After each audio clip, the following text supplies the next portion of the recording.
Assalamualaikum warahmatullahi wabarakatuh. Perkenalkan, nama saya I'anatus Sa'diyah. Saya guru dari SMP Negeri 1 Keling. Selanjutnya saya akan menyampaikan pemaparan materi kelas 7 bab 3 tentang ikhlas terkait dengan pentingnya menghadirkan sholat dan zikir dalam kehidupan.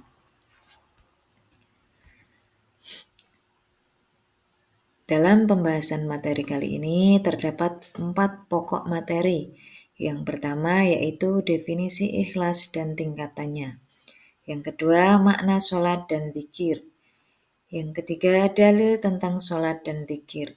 Yang keempat, hikmah melaksanakan sholat dan zikir. Pokok pembahasan yang pertama yaitu tentang definisi ikhlas dan tingkatannya. Ikhlas berasal dari kata khalasa yang berarti murni, bersih dari campuran. Dalam konteks ibadah, ikhlas berarti melaksanakan perbuatan semata-mata karena Allah Subhanahu wa Ta'ala, tanpa mengharapkan pujian atau imbalan dari manusia. Tingkatan ikhlas secara umum terbagi menjadi 3. Yang pertama yaitu ikhlas karena Allah Subhanahu wa Ta'ala. Tingkatan ikhlas ini adalah tingkatan ikhlas yang paling tinggi.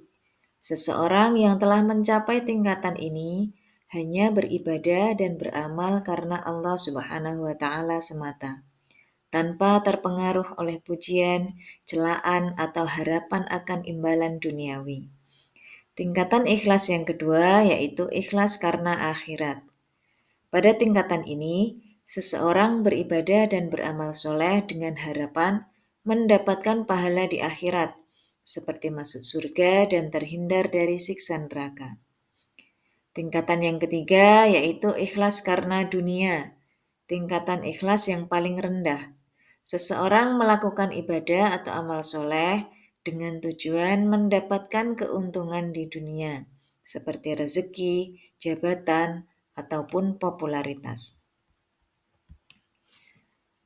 Subpokok pembahasan yang kedua yaitu tentang makna sholat dan zikir. Yang pertama, makna sholat. Secara bahasa, sholat diartikan sebagai doa atau doa meminta kebaikan. Menurut istilah, sholat dipahami sebagai semua perkataan dan perbuatan yang dimulai dengan takbiratul ihram dan diakhiri dengan salam. Yang kedua, makna zikir.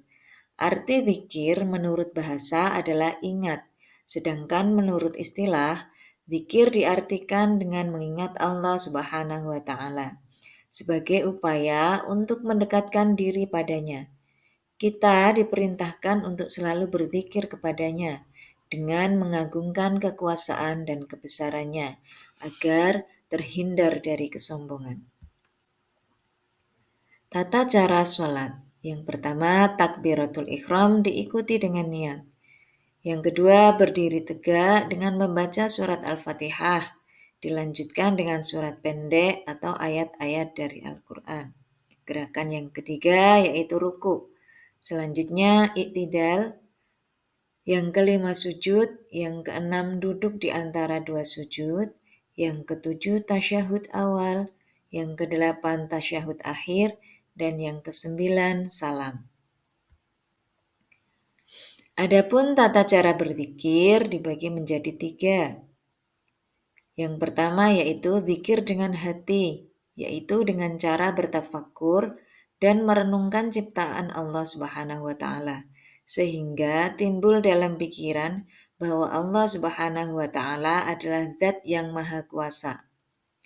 Cara berzikir yang kedua yaitu dengan berzikir dengan ucapan, yaitu pengucapan lafal-lafal yang di dalamnya terdapat keagungan nama-namanya.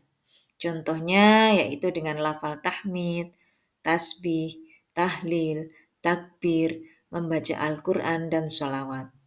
Cara berzikir yang ketiga yaitu dengan menaati perintahnya dan menjauhi larangannya.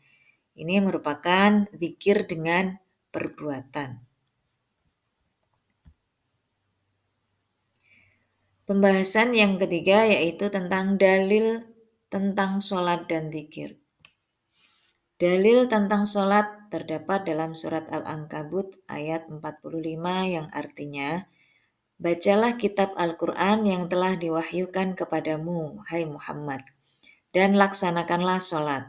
Sesungguhnya sholat itu mencegah dari perbuatan keji dan mungkar.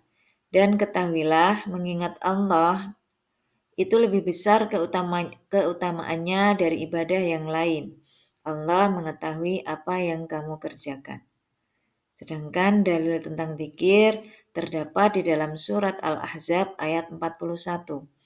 Hai orang-orang beriman, berzikirlah dengan menyebut nama Allah, zikir yang sebanyak-banyaknya. Pembahasan yang terakhir yaitu yang keempat, hikmah melaksanakan sholat dan zikir. Yang pertama yaitu tertanamnya akidah tauhid dalam jiwa seseorang.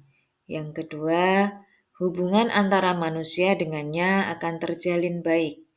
Yang ketiga, kedamaian, keamanan, dan keselamatan dari Allah Subhanahu wa Ta'ala akan diperoleh olehnya, serta mengantarkan mereka pada kesuksesan dan pengampunan dari segala kesalahan. Yang keempat, memperkuat jiwa seseorang dalam hubungan dengan Allah Subhanahu wa Ta'ala. Yang kelima, yaitu memperoleh ketenangan jiwa dan menjauhkan diri dari kelalaian. Yang keenam, melatih hidup disiplin dan taat aturan, peraturan baik, peraturan kerja maupun peraturan dalam kehidupan ini. Yang ketujuh, membiasakan seseorang pada perbuatan atau perkataan yang baik dan bermanfaat. Yang kedelapan, menumbuhkan akhlak mulia seperti amanah, jujur, dan upaya menjauhkan diri dari perbuatan keji dan mungkar. Demikian pembahasan materi yang dapat saya sampaikan. Semoga bisa membawa manfaat bagi kita semua. Terima kasih. Wassalamualaikum warahmatullahi wabarakatuh.